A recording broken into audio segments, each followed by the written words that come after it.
एक बार अकबर की बेगम उनसे रूठ गई। अकबर ने इस तरह रूठने का जब उनसे कारण पूछा तो उन्होंने कहा, मेरा भाई सेना में मेहनत और जोखिम का काम कर रहा है और आप यहाँ बीरबल को मंत्री बना बैठे हैं। अब आप मेरे भाई को मंत्री बनाइए।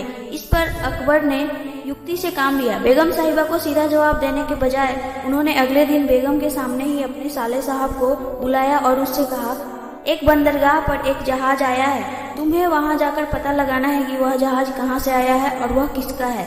इसके बाद अकबर ने यही काम बीरबल को भी दिया। कुछ दिनों के बाद दोनों के बंदरगाह से वापस लौटने की सूचना मिली। अकबर ने बेगम के सामने ही दोनों को अपने पास बुलाया।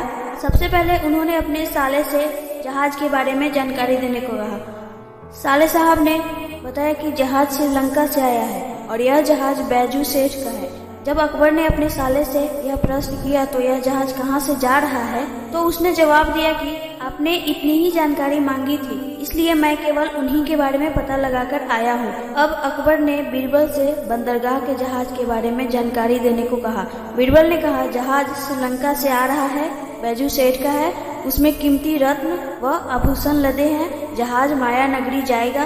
सेठ 1000 स्वर्ण मुद्राओं का राजस्व अदा कर चुका है। बीरबल का जवाब खत्म होने पर अकबर ने बेगम की ओर देखा तो उनकी नजरें झुकी हुई थी और उन्हें अपनी भूल का एहसास हुआ था। यहाँ पर परीक्षा कोई अंक प्राप्त करने की नहीं थी, बल्कि वह बीरबल और अकबर के साले साहब की एक व्यवहारिक परीक्षा थी, जिसमें बीरबल उत्तीर्ण हुआ।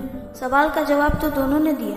दोनों ने प्रश्न का उत्तर खोजने के लिए बंदरगाह तक जाने के लिए बराबर दूरी तय की। दोनों का जवाब भी सही था, लेकिन प्रश्न से संबंधित उपयोगी जानकारी बीरबल की थी, इसलिए इनका पद भी ऊंचा व महत्वपूर्ण था।